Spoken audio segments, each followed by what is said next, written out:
Vamos ler então em Efésios capítulo 4, verso 6. Paulo diz: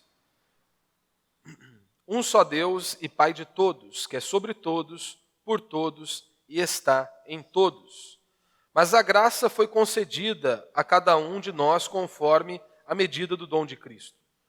Por isso foi dito, subindo para o alto, levou o cativo o cativeiro e deu dons aos homens.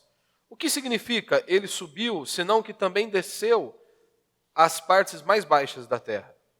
Aquele que desceu é o mesmo que também subiu muito acima de todos os céus, para preencher todas as coisas. Até aí. O tema da minha mensagem hoje é: a nossa unidade está na vitória de Cristo.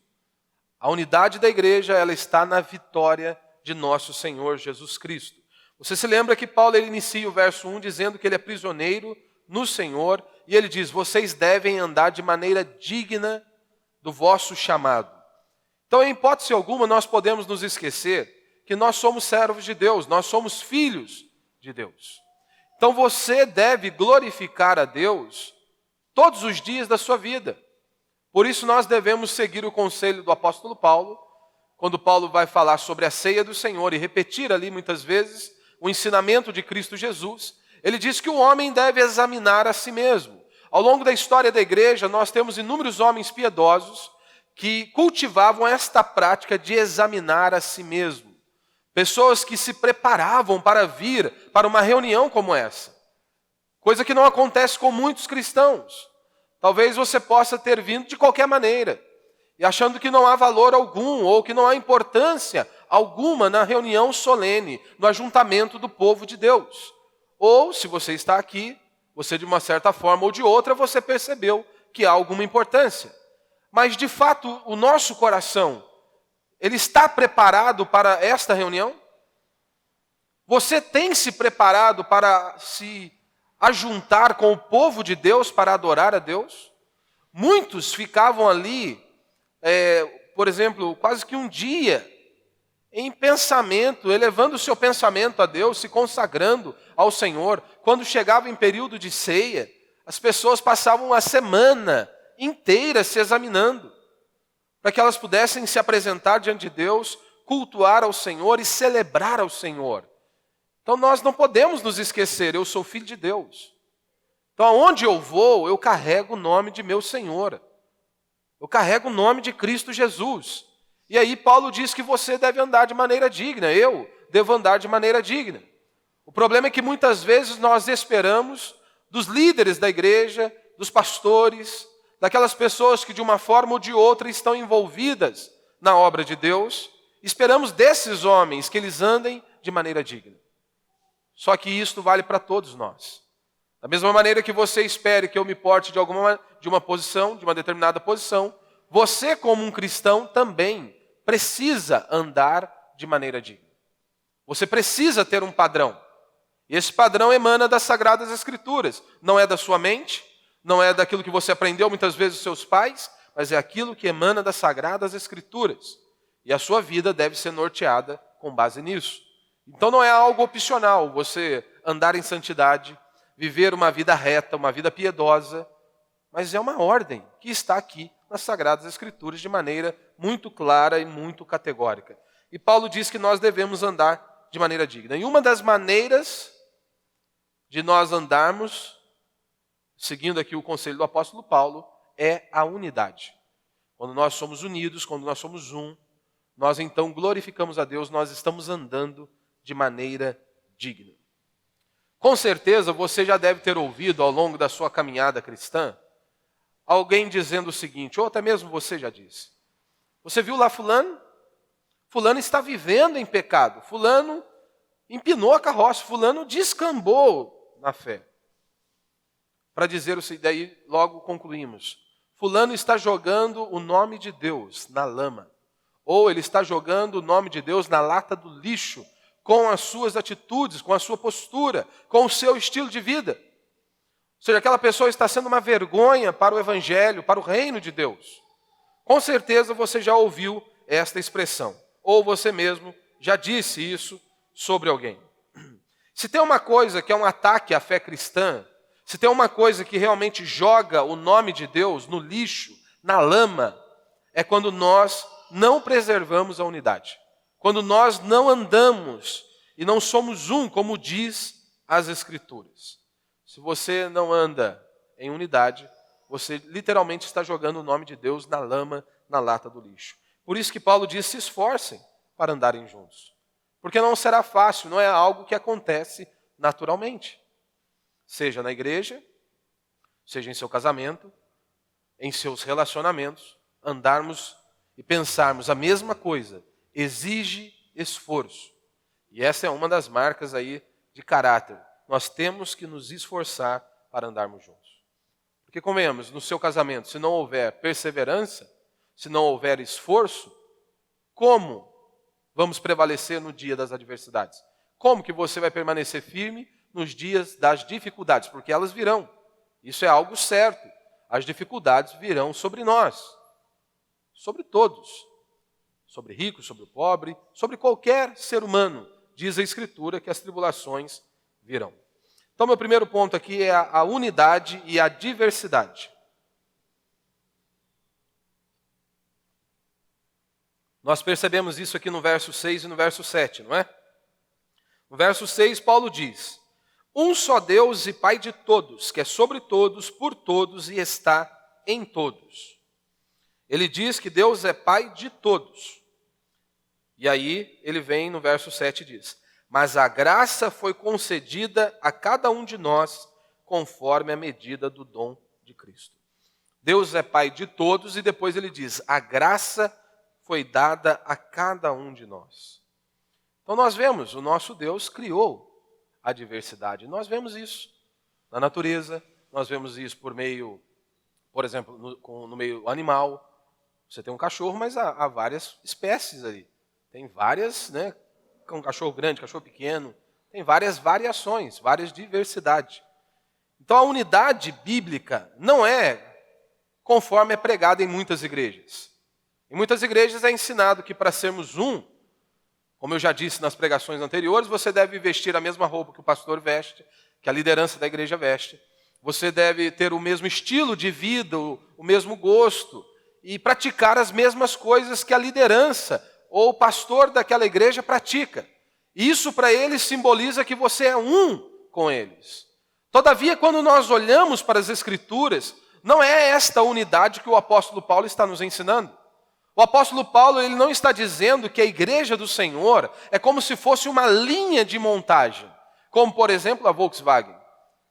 Paulo não está dizendo que a igreja do Senhor é como uma linha de montagem da Volkswagen, onde você tem lá 1000 carros, ou 100 carros sendo produzidos, um Golzinho 1.0, 4 portas, com todos os acessórios e são todos iguais. A igreja do Senhor não é assim. Deus fez a diversidade. Cada um de nós somos diferentes uns dos outros. Deus nos criou assim. E mesmo assim, eu e você podemos andar juntos. Porque a unidade bíblica ensinada nas Escrituras, e ensinada aqui em Efésios capítulo 4, pelo apóstolo Paulo, é o seguinte. A unidade bíblica é todos seguindo para um único propósito. Todos seguindo rumo à mesma direção. Embora todos nós possamos ser diferentes uns dos outros, nós estamos seguindo para o alvo que é Cristo Jesus. Nós estamos aqui para nos submetermos à palavra de Deus. E as nossas diferenças, Deus nos criou assim. Tanto que a Escritura diz que há um só corpo. O apóstolo Paulo vai dizer isso. Há um só corpo. A igreja do Senhor é um só corpo, mas assim como o nosso corpo possui vários membros, a igreja do Senhor é desta maneira. Imagine um corpo que é feito só por olhos. Não é um corpo. Se você olhar para o seu corpo aí, você percebe que há vários membros. Até o dedinho do pé, que às vezes você nem acha, né? Ele esconde às vezes debaixo do outro. Pequenininho, até para cortar a unha é difícil. Faz parte do corpo. Você não pode dizer que ele não tem serventia, que não há necessidade de ter aquele dedinho. Faz parte do corpo. Então, quando nós dizemos a um só corpo, isso não significa dizer que nesse corpo todos têm as mesmas habilidades ou todos têm os mesmos dons. Isto é um absurdo. Quando nós dizemos que há um só corpo, nós não estamos dizendo todos são iguais. Mas estamos dizendo todos estão com o mesmo objetivo, que é seguir a Cristo e submeterem a Cristo. Em 1 Coríntios capítulo 12, Paulo repete isso. Ele diz, há um só Espírito, há um só corpo. Mas ele diz, mas há muitos membros. Assim é a igreja do Senhor. O corpo de Cristo não é formado só por olho ou por braços. Há uma diversidade. Então nós temos aqui a unidade no meio da diversidade, porque foi assim que Deus nos criou. Por exemplo, eu sou completamente diferente da minha esposa. Ela fala bastante e eu falo pouco. Melhor, é o inverso, né? Nós somos completamente diferentes. Eu gosto de brincar, ela já não gosta muito de brincadeira. Mas quando vamos falar de valores, os nossos valores são iguais. Ela pode ser completamente diferente de mim. Mas os nossos valores, se você for perguntar para ela sobre casamento, sobre criação de filhos, nós vamos falar a mesma coisa. Porque os nossos valores são iguais. Embora nós venhamos ser completamente diferentes, nós defendemos a mesma verdade, estamos prosseguindo para o mesmo objetivo.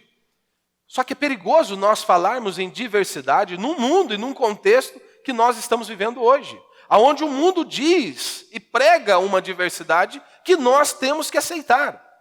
Como nós temos visto aí hoje, não é? Movimentos como LGBT já incluíram tantas siglas ali que eu nem sei qual mais que é o que está valendo aí na atualidade. Mas há tantas siglas ali, e eles dizem, não, são pessoas diferentes, nós temos que aceitá-los. Nós precisamos abrir mão dos princípios da palavra de Deus e aceitar a diversidade. Se você assiste uma televisão, você é obrigado a ver 2 homens ali, você é obrigado a ver 2 mulheres ali. Ou seja, não há não há respeito algum conosco. Então não é esta diversidade que a Escritura está pregando. Não é isso que o apóstolo Paulo está nos ensinando. Se não houver arrependimento, o que a Escritura diz é que há condenação eterna. E ponto final. E nós não negociamos os valores da palavra de Deus. Nós não estamos tratando desta diversidade. Paulo diz em Romanos capítulo 12, verso 4, ele diz, pois assim como em um corpo temos muitos membros, e todos os membros não têm a mesma função, assim também é a igreja do Senhor. O corpo de Cristo e cada membro tem a sua função ali. É claro que algumas coisas todos nós temos que praticar. Só que às vezes algum tem um dom e uma habilidade, né, que foi dada por Deus que ele sobressai. Mas nós não estamos isentos. Como assim? Vou te dar um exemplo. Misericórdia. Praticarmos misericórdia, sermos misericordiosos uns com os outros e para com os seres humanos. Isso é ponto pacífico. Todos nós devemos ser misericordiosos. Todos nós devemos nos compadecermos com o próximo. Só que há pessoas que eles têm um dom, que ele não apenas se compadece do próximo, mas é aquela pessoa que, se precisar, ele vai atrás do mendigo. Ou seja, é um dom. Deus o capacitou. Mas com isso eu não estou dizendo que o restante da igreja não deve usar de misericórdia e praticar misericórdia para com os outros. Todos nós devemos fazer. Todos nós devemos fazer, mas há pessoas que parecem que sobressaem. A mesma coisa com relação a pregar o evangelho. Tem pessoa que qualquer oportunidade, pronto, ela abre os lábios para pregar o evangelho. Parou na fila da lotérica, começa a pregar o evangelho. Nem conhece a pessoa, mas prega o evangelho. E nós, o restante, está livre desta pregação do evangelho? Claro que não. Talvez você não tenha tanto dom nessa questão de chegar ali no meio da praça e começar a pregar em público. Mas Deus pode te usar e você deve pedir a Ele, clamar a Ele para que Ele te use. Do seu jeito, da sua maneira. Talvez com o seu tom de voz, do seu modo de se expressar, mas Deus pode te usar. E todos nós temos que pregar o evangelho, porque foi o que Jesus nos ensinou. Ide pregar o evangelho. Ele não disse, pastores, vão e preguem o evangelho. Ele não disse, olha, apenas os líderes preguem o evangelho. Não, ele disse, todos nós devemos pregar o evangelho. Então não é opcional. Mas você percebe, e é algo notório, que tem pessoas que com uma facilidade tremenda, né? Tremenda, abrem os seus lábios aonde eles estiverem e começam a pregar ali o evangelho. Nós somos únicos, mas nós não devemos ser individualistas. Somos únicos, porém não devemos ser individualistas. Percebemos isso nas Escrituras. Deus, ele cria o homem e Deus diz, não é bom que o homem viva só. Foi isso que Deus disse. Deus cria o homem e diz, não é bom que o homem viva só. Deus então faz alguém. Mas Deus fez uma mulher, completamente diferente do homem. Deus cria um homem e uma mulher. Dois seres completamente diferentes. Então nós não podemos, embora sejamos únicos, nós não fomos chamados para sermos individualistas. Nós fomos chamados para vivermos como igreja do Senhor. Recentemente ouvi uma pessoa dizendo, não, eu sou cristã, sem ter comunhão alguma com a igreja. Eu estou exercendo o meu papel de cristã, sem ter vínculo algum com a igreja, aliança alguma com a comunidade. Eu estou exercendo o meu papel de cristã. Não, você não está exercendo o seu papel de cristã. Ser cristão é ser igreja, é viver. É muito mais do que simplesmente vir ao local de culto. E em hipótese alguma eu estou desprezando a reunião, porque nós não podemos abrir mão da reunião solene, eu já preguei sobre isso. E por que nós não podemos abrir mão? Porque Deus instituiu assim e ponto final. Mas você não tem como ser igreja se você não tem aliança, se você não tem vínculo um com o outro. É impossível isso. Só que normalmente as pessoas usam isso como uma desculpa para não ter relacionamento.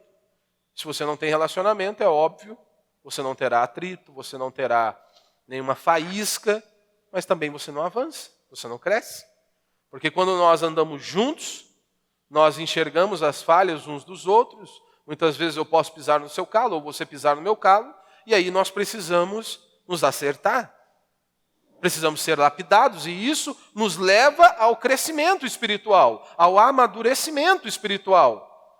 Porque só aquele que realmente foi lavado e remido pelo sangue do Cordeiro, que vai se humilhar, que vai abaixar a guarda, que vai pedir uma transformação. E é assim que nós devemos ser. Então nós podemos ser diferentes em personalidade, em jeito de ser. Porém nós precisamos ser um, para que a bênção de Deus esteja sobre nós. Você precisa ser um na sua família, para que a bênção de Deus esteja sobre você. Não tem como ter bênção de Deus se a esposa fala A e o marido fala B. Os dois precisam falar a mesma língua. Ali vocês não estão em uma disputa de poder. O que está em jogo é a sua casa, meu irmão e minha irmã. É a sua família. Então vocês precisam falar a mesma coisa. Por isso vocês precisam se submeter à palavra de Deus. A sua casa, ela tem que ser norteada não por aquilo que você acha, não por aquilo que você pensa, mas é por aquilo que a Escritura diz. Como um lar ele deve ser estruturado? Quais as posturas que nós temos que ter dentro do nosso lar? Seja com relação ao nosso casamento, seja com relação à criação dos meus filhos, como eu devo me posicionar? A Escritura te ensina. E aí você deve aplicar os valores aqui da palavra de Deus. Então tudo que nós somos vem de Deus, como nós percebemos aqui no verso 7. Mas a graça foi concedida a cada um de nós conforme a medida do dom de Cristo. Então tudo que eu e você somos vem de Deus. Como diz o apóstolo Paulo, né? Sou o que sou pela graça de Deus. E aqui ele está dizendo, segundo a proporção do dom de Cristo. Cada um recebeu algo de acordo com o que Cristo proporcionou. Somos diferentes. Deus nos criou assim. E você pode ter certeza, com a sua diferença, seja de personalidade, seu jeito de ser, você deve viver para a glória de Deus. E assim nós vamos nos completando. O corpo de Cristo vai sendo completo. Então na igreja e na vida, as pessoas são diferentes. Seja aqui em nossa comunidade, seja lá você em meio lá em sua casa, com a sua família. As pessoas são diferentes, meu irmão, e nós temos que aprender isso. O grande problema é que nós queremos pessoas iguais a nós mesmos. Não é mais fácil você andar com pessoas que parecem com você? Presta atenção. Quando nós criamos vínculos e relacionamentos, as pessoas praticamente se parecem conosco. Gostam das mesmas coisas, praticamente falam as mesmas ideias, e aí nós estamos juntos. Mas a igreja do Senhor, há várias pessoas. E nós temos que aprender a amar, nós temos que aprender a respeitar e nós temos que aprender a cuidarmos uns dos outros.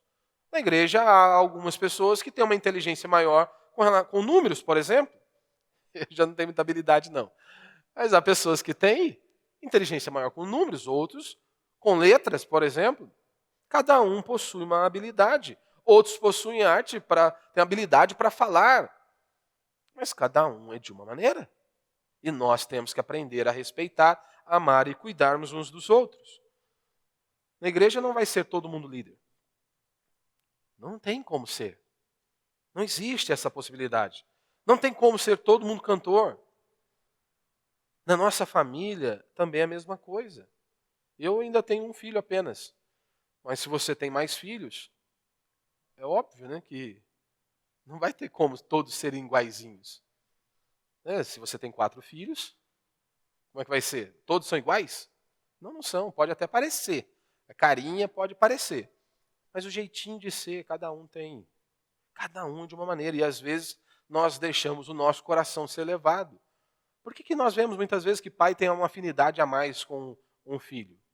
Não é porque o outro não o respeita, não é porque o outro não honra, mas é porque muitas vezes o outro se parece. O filho que ele mais tem um privilégio ali um pouquinho maior é porque o pai olha para ele e o enxerga.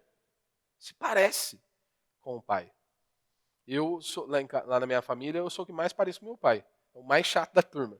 Igualzinho. Sou o mais chato da turma. Mas lá não tem essa frescura, não. Lá todo mundo leva varada se precisar lá. Mas nós vemos isso ocorrendo. Porque justamente às vezes queremos, então nós olhamos para os nossos filhos e queremos nos enxergar ali. Então temos que aprender, não somos diferentes. Meus filhos são diferentes. E eu preciso amar, cuidar e ensiná-los a palavra de Deus e perceber a diferença que há ali. Segundo ponto, e o último princípio aqui, Jesus, ele venceu. Meu irmão, há alguns assuntos que, muitas vezes para nós, é mais gostoso de ouvir. Tipo assim, né? Se fosse comida, seria um arroz, um feijão, uma batata frita ali, um bifão. Se pudesse comer isso todo dia, era sorriso no rosto, não era? Felicidade pura, né? Filho, eu nem sei o que é carne mais. Carne, esse preço que está, esse absurdo aí, você pega, você corta o ovo lá e pensa que é um contrafilé. Já tentei, já não está dando mais não, já não está colando mais não. Eu acho que já não está indo muito não, rapaz. Mas tem coisa que é mais prazerosa. Você vai lá sentar, come arroz, feijão, contrafilé, uma batatinha frita. Se pudesse comer todo dia, isso aí era prazeroso, gostoso.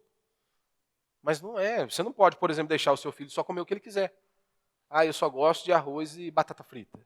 O salsicha. Ele vai comer isso todo dia? Isso não vai fazer bem para ele. Tem muitas vezes que é necessário. Tem que comer um brócolis. Tem que comer uma verdura. Tem que comer.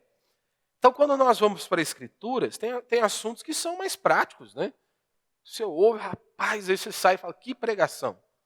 Tem outro que você fala, rapaz, o que está acontecendo com esse homem? Está falando, não está entendendo nada do que ele está falando, não. Tem assuntos que são mais difíceis. Tem assuntos que já parece que ele dá meio que uma travada ali. Mas nós precisamos nos lembrar que a Escritura ela é inspirada por Deus. Toda a Escritura. Toda a Escritura é inspirada por Deus. Então, tudo que está aqui na palavra de Deus é para o nosso bem, é para o nosso alimento e é para a nossa edificação. Por mais que muitas vezes não seja algo tão fácil de trazermos uma aplicação, algo tão fácil de assimilarmos ao ouvirmos pela primeira vez, é necessário esforço da minha parte e também da sua parte em desejar compreender as Sagradas Escrituras. E aqui Paulo está dizendo que, nós percebemos aqui no verso 8, verso 9, né, que ele diz, por isso foi dito, subindo para o alto, levou cativo o cativeiro e deu dons aos homens. O que significa ele subiu, senão que também desceu às partes mais baixas da terra? Eu vou tentar explicar para vocês esses 2 versos aí, que só para ler já são difíceis, né?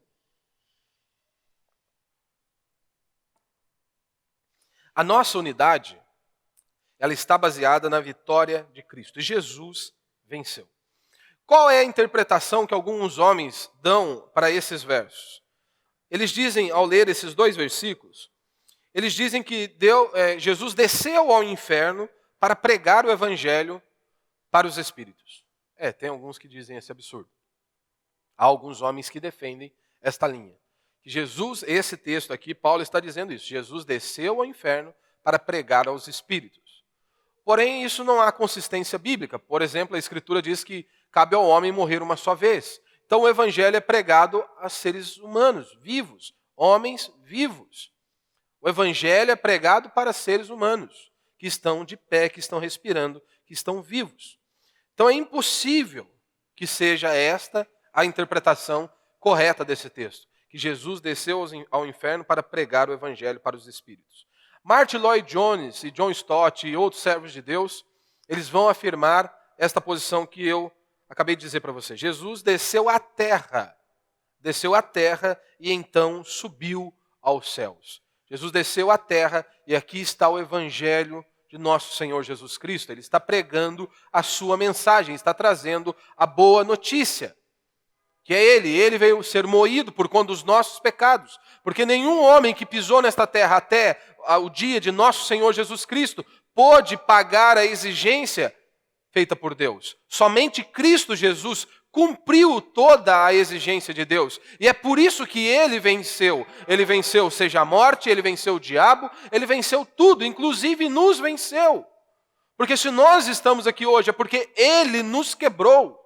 Porque nós não o queríamos. Nós éramos inimigos de Deus, mas um dia ele operou sobre o meu coração, sobre o seu coração. O Espírito de Deus agiu sobre nós e trouxe transformação, arrependimento, convicção de pecado. Então ele nos venceu. Então por isso que o meu segundo ponto aqui é justamente isso. Jesus venceu.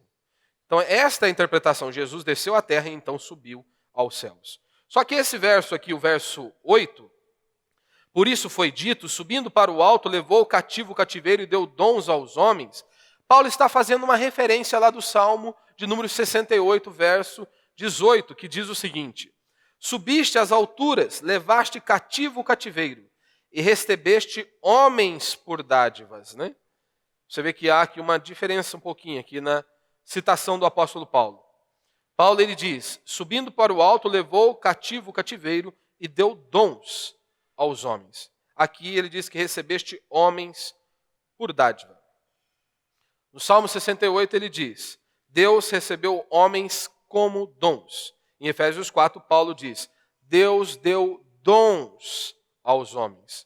Na época do apóstolo Paulo, para a gente poder entender um pouquinho o contexto aqui desta passagem e o contexto histórico ali dos dias do apóstolo Paulo, você se lembra que quando havia uma batalha, uma guerra, se um império ele vencia o outro império, eles pegavam tudo que estavam ali. Tudo. Inclusive os servos, inclusive os escravos, todos pertenciam à nação, o império que venceu a batalha. Se um exército foi derrotado, quem ganhou a batalha, o rei que ganhou toda a batalha, leva tudo embora, inclusive as pessoas. Sejam os escravos, sejam todos. Aquela nação agora vai viver para servir a outra nação, o outro império. Então, os derrotados se tornavam escravos da nação vitoriosa. Deus nos conquistou. Ele nos comprou. Nós fomos conquistados. Jesus veio e pagou um preço por nós. Ele nos comprou. Nós pertencemos a Ele. E então Deus pega esses homens que Ele conquistou, que Ele pagou um preço lá na cruz, por meio de Cristo Jesus, e Ele dá a esse povo a sua igreja, ao seu povo. Esses homens agora estão ali para servir a igreja do Senhor. Tanto que logo após você vai perceber, no verso 11, né, que Paulo diz, Ele designou uns como apóstolos, outros como profetas, outros como evangelistas, e ainda outros como pastores e mestres. Né? Hoje eu não vou entrar aqui na questão dos apóstolos e dos profetas, se existem hoje ou não. Provavelmente vamos falar sobre isso. Se existe apóstolo, se existe profeta hoje. Mas esse não é o meu tema aqui. Mas você percebe que logo após ele falar desse triunfo de Cristo, ele diz, Deus deu dons a esses homens e eles estão ali para servir a igreja do Senhor. Estão ali para ser servos de Deus, instrumentos com qual vista? no aperfeiçoamento dos santos. Deus os conquistou, Deus os chamou, Deus os separou e Deus os capacitou para que eles possam servir de instrumento nas mãos do Senhor para conduzir a igreja do Senhor, auxiliar no crescimento e também ali nas virtudes que emanam ali da palavra de Deus. Então ele libertou os prisioneiros, fazendo deles seus servos. E não há maior libertação do que essa. Não há maior liberdade do que ser servo de Cristo. Parece uma contradição, não é? Não há maior liberdade do que ser servo de Cristo. E qual que é esse triunfo de Cristo? Como eu já mencionei um pouco aqui. Ele venceu o diabo. Aqui é o primeiro ponto. Nós nos lembramos que lá na criação, Adão, no paraíso, Adão caiu, Adão fracassou em sua missão. Adão simplesmente caiu diante da serpente. Cristo não, no deserto, na cruz, ele venceu o diabo. Ele rompeu as barreiras. Ele quebrou toda a barreira que existia. Aquilo que Adão não pôde concluir, aquilo que Adão não conseguiu fazer, Cristo fez. Deus o fez na pessoa de Cristo Jesus. Como o apóstolo Paulo nos ensina lá em Romanos. Deus o fez. Deus agiu. Colossenses 2,15 diz: e tendo despojado os principados e poderes, os expôs em público, e na mesma cruz triunfou sobre eles. Em Hebreus 2, 14 e 15, o autor de Hebreus diz: portanto, visto que os filhos compartilham de carne e sangue, ele também participou das mesmas coisas, para que pela morte destruísse aquele que tem o poder da morte, isto é, o diabo, e livrasse todos os que estavam sujeitos à escravidão durante toda a vida, por medo da morte. Ele destruiu aquele que tem o poder da morte. Cristo triunfou sobre nós. Ele venceu o homem. Como Paulo diz em Romanos 5,10. Nós éramos inimigos dele. E ele nos venceu. Ele nos quebrou. E nós percebemos isso, por exemplo, na vida de Jonas. Jonas queria ir para Tarsis. E o que Deus diz para ele? Não, você vai para Nínive, você vai pregar em Nínive. A sua missão é Nínive. Jonas está relutante ali. Não, eu vou para Tarsis. O que Deus fez? Chorou? Encruzou os braços, chorou? Não, você vai, nem se for vomitado, mas você vai. E Jonas cumpriu o propósito de Deus. Nós olhamos, por exemplo, para a vida do apóstolo Paulo. Paulo está indo perseguir os cristãos. E de repente Deus o quebra. Deus o quebra, ele fica cego. Para que então seus olhos possam ser abertos para a verdade. E agora aquele homem que era um perseguidor de cristão passa a ser um propagador do evangelho do reino de Deus. Aquele que estava indo para torturar e perseguir aqueles que professavam a fé em Cristo foi moído pelo Cordeiro de Deus. E então ele começa a ser um pregador do evangelho, usado por Deus para escrever a maior parte do Novo Testamento. A mesma coisa se aplica a nós. Quantos anos demoramos para estarmos aqui? Quantos anos demoramos para nos prostrarmos diante do Senhor? Tamanha dureza do nosso coração. Quantas vezes nós zombamos de convites que nós recebemos para estar num culto como esse, para celebrarmos a Deus? Quantas vezes nós dizemos, eu não preciso disso. Isso é uma balela, eu não vou lá para dar dinheiro para pastor, eu não vou lá perder o meu tempo. Mas um dia Deus nos quebrou. Um dia o Espírito Santo atuou sobre o seu coração, sobre o meu coração. E aqueles que eram zombadores, e aqueles que zombavam do Evangelho, agora estão ali, estão aqui servindo a Deus. Porque foram transformados pelo Cordeiro, porque Ele nos venceu, Ele nos quebrou. Todos os homens falharam, Jesus não falhou. Jesus venceu. Todos os outros falharam, mas Jesus venceu. Apocalipse capítulo 5, há uma referência muito interessante do apóstolo João, que ele diz assim, Apocalipse 5, verso 1 ao verso 5. João diz, no lado direito de quem estava sentado no trono, vi um livro escrito por dentro e por fora, bem selado com 7 selos. Vi também um anjo forte, clamando em alta voz, quem é digno de abrir o livro e romper os selos? Mas no céu não havia ninguém, na terra, nem debaixo da terra, que pudesse abrir o livro e olhar para ele. E João dizendo, eu chorava muito, pois ninguém fora achado digno de abrir o livro nem olhar para ele.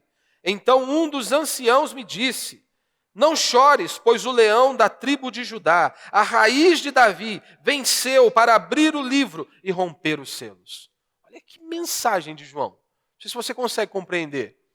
Ele, leão da tribo de Judá, a raiz de Davi, ele venceu. E todo o poder está em suas mãos. Ele é o único que pode abrir o livro e romper os selos. Como diz o salmista no Salmo 24, verso 8. Quem é o Rei da Glória? Ele faz uma pergunta. Quem é o Rei da Glória? E ele mesmo responde. O Senhor forte e poderoso. O Senhor poderoso na batalha. É esse que é o Rei da Glória. É o Senhor Deus Todo-Poderoso. O Rei dos Reis e o Senhor dos Senhores. Por isso surgiram os servos de Deus. Por isso surgiu, porque Cristo venceu. Por isso que nós temos a igreja de nosso Senhor Jesus Cristo. Foi porque Cristo venceu. Temos os servos de Deus não é por conta da inteligência humana, mas é por conta da obra de Cristo Jesus. Nós não temos nada para nos vangloriarmos. Nós não podemos nos vangloriar de nada. Se não for a graça de Deus, todos nós estamos perdidos. Todos nós podemos pastar como Nabucodonosor. Lembre-se, está ali se vangloriando. Olhe tudo que eu construí, de repente ele está como um animal, pastando ali no chão. Assim é o homem sem Deus. O homem sem Deus está completamente perdido, está completamente sem orientação. Por isso surgem então os servos de Deus. Eles não apareceram pela própria inteligência, embora muitos se acham que surgiram com base nisso, na própria inteligência. Não, eles foram dados. Eles são fruto da obra de Cristo na cruz do Calvário. Por isso que ao falar do triunfo de Cristo, Paulo vai falar que Deus levantou uns para apóstolos, outros para pastores e mestres, para servir a igreja de Deus. Esse é o objetivo.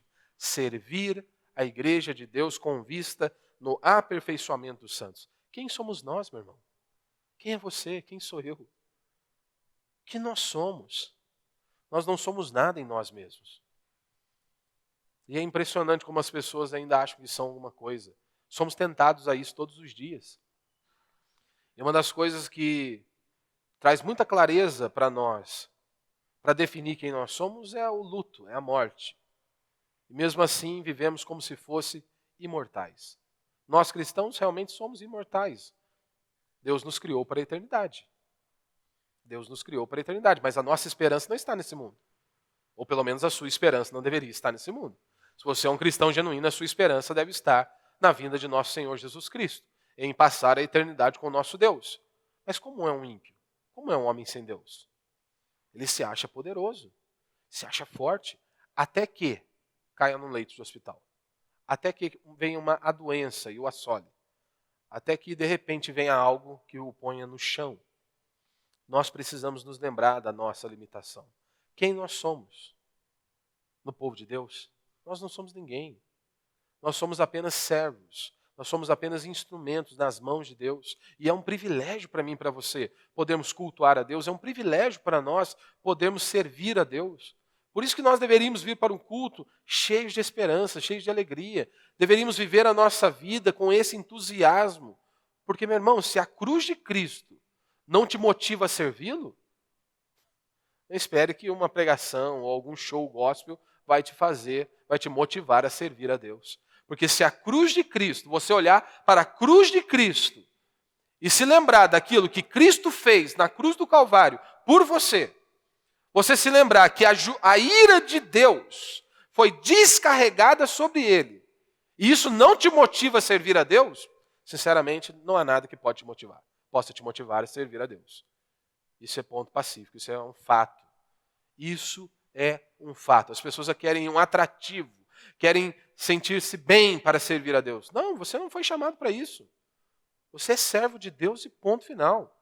Acabou. Nós vivemos para Ele. Paulo vai dizer em 1 Coríntios capítulo 3, verso 5, ele diz, quem é Apolo? Quem é Saulo? Quem é Paulo? Que ele diz, são apenas servos de Deus, por meio de quem crestes, são apenas servos de Deus. E ele diz, conforme o Senhor concedeu a cada um. Paulo diz, eu não sou ninguém. Se o apóstolo Paulo diz isso, eu não sou ninguém, quem somos nós? Quem é você? Quem sou eu, meu irmão? Nós somos apenas servos de Deus. A igreja não existe por conta da inteligência de um pastor. Não. A igreja, ela não existe por conta da personalidade de um pastor. A igreja, ela não existe por conta do ministério de marketing de uma igreja. Não, a igreja existe por conta de Cristo Jesus, porque Ele venceu a morte, Ele venceu o diabo, Ele nos venceu. A igreja existe por conta da vitória de Cristo. A igreja está de pé porque Cristo a mantém de pé. A igreja existe porque Cristo a gerou. E nós estamos aqui hoje por conta disso. As religiões humanas, elas existem por conta de conquista de homens. Os homens, muitos querem ser adorados, muitos querem ser venerados. Por isso que nós temos tantas religiões fabricadas, uma invenção humana. A igreja existe devido à conquista de Cristo. Ele é o dono da igreja. Eu não sou o dono da igreja, você não é o dono da igreja, nenhum pastor, nenhum líder religioso é o dono da igreja. O dono da igreja chama-se Jesus Cristo de Nazaré. Foi Ele quem conquistou, foi Ele que fundou, foi Ele que comprou a sua igreja. A igreja pertence a Ele. Eu sei que para nós aqui no Brasil, ainda não é algo tão normal vender-se igrejas, né? E eu falo, não é vender o prédio da igreja. Já ocorreu, pelo menos um caso que eu sei, aqui no nosso país, de inúmeras igrejas, né? Uma denominação com várias comunidades. Mas para fora é normal, nos Estados Unidos você vender aí como se vende uma fazenda, de porteira fechada, né? Como diz o ditado. Você vende a igreja literalmente. Você chega, o cara vai sentar ali com o pastor, quanto que fatura aqui? Você tem quantos membros aqui? Qual o valor da arrecadação? Ah, o cara diz é X, tenho tantos membros. Beleza, quanto você quer? O cara vende a igreja. Aqui no nosso país aconteceu isso aí. O cara vendeu a igreja de porta fechada. E os membros nem sabiam. Olha para você ver que loucura. E aí? Nós somos o dono da igreja? Eu não sou dono de ninguém. Eu não sou dono de nenhum de vocês. Por isso que eu acho um absurdo a pessoa dizer, meu discípulo. Não, você é discípulo de Cristo. Você não é meu discípulo. Quem sou eu para você ser meu discípulo? Você é discípulo de Cristo. Nós pertencemos a Cristo. Por isso, meu irmão, que você volta domingo após domingo, quarta após quarta. Não é por causa de mim, eu tenho certeza disso. Tenho certeza disso, eu conheço, eu sei as minhas limitações, eu sei que eu sou falho. Então por que nós voltamos domingo após domingo? Voltamos por causa de Cristo. Porque nós queremos conhecê-lo, nós queremos estar mais perto do Senhor. Nós estamos aqui por causa de Cristo. Esta é a verdade. E precisamos estar em uma igreja bíblica. Não é porque é perto da minha casa. Não há nenhum problema a igreja ser perto da sua casa, desde que ela seja bíblica, desde que ela esteja perto das Escrituras. Não há problema algum você congregar ali. Mas ela precisa estar perto da Bíblia e submeter a Deus. É por isso que nós estamos aqui. Meu irmão, e quando você olha para a história, impérios ruíram. Impérios poderosíssimos ruíram, sucumbiram. Mas a igreja do Senhor Jesus Cristo permaneceu de pé. Porque é Ele quem cuida da igreja, é Ele quem guarda a igreja, e é Ele quem sustenta a igreja. Impérios que nós nunca imaginaríamos que iriam vir à destruição. E vieram. Vieram. E a igreja do Senhor, que começou ali, com meia dúzia de gatos pingados, como diz o ditado. Homens que não tinham projeção alguma na sociedade. Homens que não tinham recursos financeiros para a época.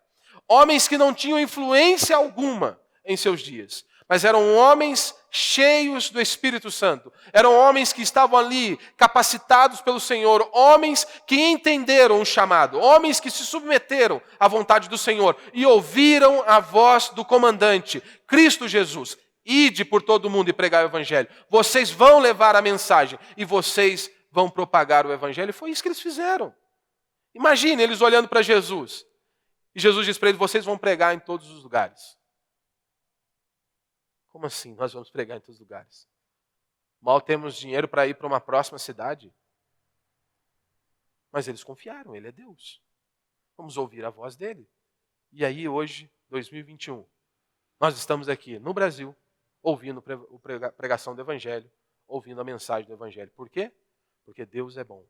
Porque Cristo tem sustentado a sua igreja.